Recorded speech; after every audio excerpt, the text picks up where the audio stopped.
வணக்கங்க. எல்லோரும் நல்லா இருக்கீங்களா? இந்த 63 நாயன்மார்கள் பற்றி நான் நிறைய வீடியோஸ் யூடியூப்பில் அப்லோட் பண்ணிட்டேன். நீங்களும் பார்த்து தெரிஞ்சுக்கோங்க.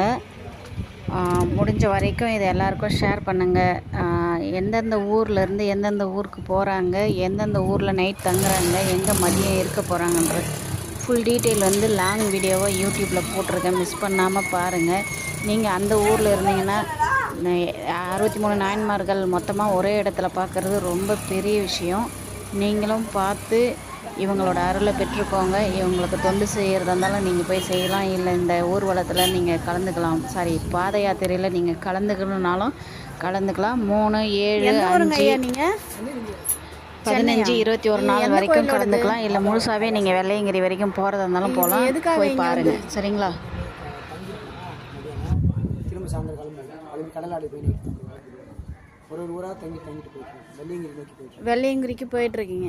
63 நாயன்மார்கள். 63 நாயன்மார்களா? எதுக்காக இந்த மாதிரி போகிறேன்? நான் ஆதமங்கலம் புதூர். நான் இல்லை சும்மா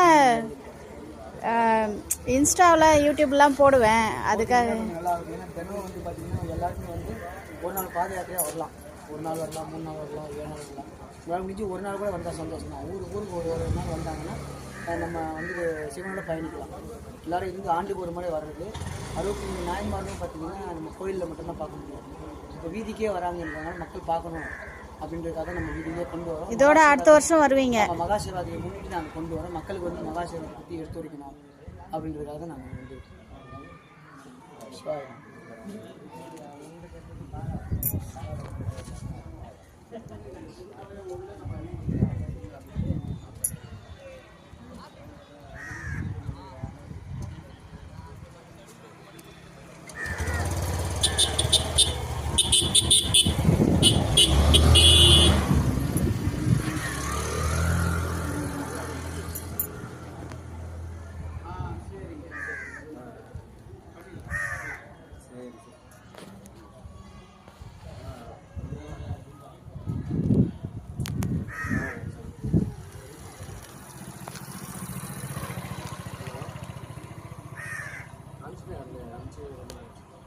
அது கடலாடி ஸ்டேஷன் நம்பருக்கும் அந்த பாலாஜி சார் நம்பரில் அவர்